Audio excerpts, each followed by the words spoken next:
Hey, Radiance here.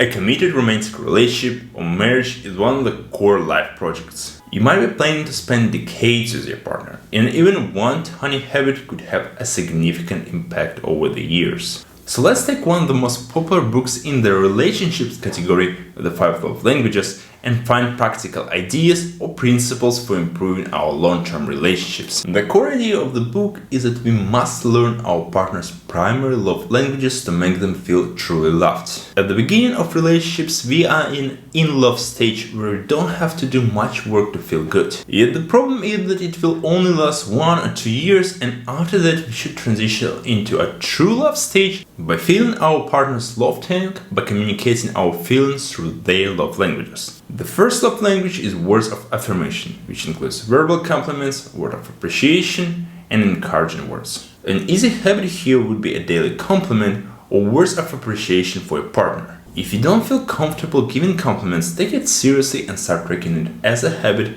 until those good verbal expressions become natural to you. Another practical thing is encouraging words. We all have insecurities, and uplifting our partner at the right time could work a lot. Encouragement requires empathy and seeing the world from your partner's perspective. So it's hard without knowing what's important to them, and that's where the second language comes in. Quality time is one of the most reasonable love languages because what is the point of relationship if we don't want to spend time with our partner?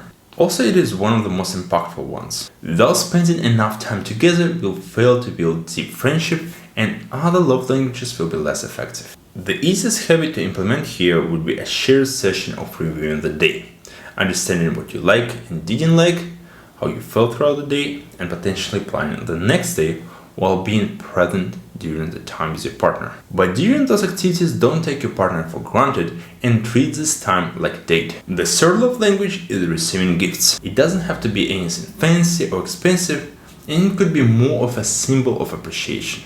Your partner will hold it in their hand and be grateful that you care and think of them. An easy habit would be giving a gift once per week, month, or even a year, depending on how much of a love language it is for your partner. Also, being there when your partner needs you speaks loudly for those whose primary language is receiving gifts. The fourth love language is an act of service, basically doing things for your partner. It usually comes down to domestic tasks like cooking or cleaning, and if those actions come from the right place, they indeed expressions of love. The obvious practical thing here is to be aware of the requests your partner make the most and then help with those chores. The final love language is the physical touch. It's not limited to sexual intercourse and includes things like holding hands, kissing, or embracing. While there are habits to touch your partner more often, we better invest into having more quality time together, since touch will come natural as a side effect of togetherness. We all have different primary love languages, and if you spend enough time together, you're more likely to know which expressions of love have the most effect. We can also do all 5 love languages at first and then tune down the less impactful ones, while amplifying the one that resonated the most. Better at building daily habits, check out encreator.org.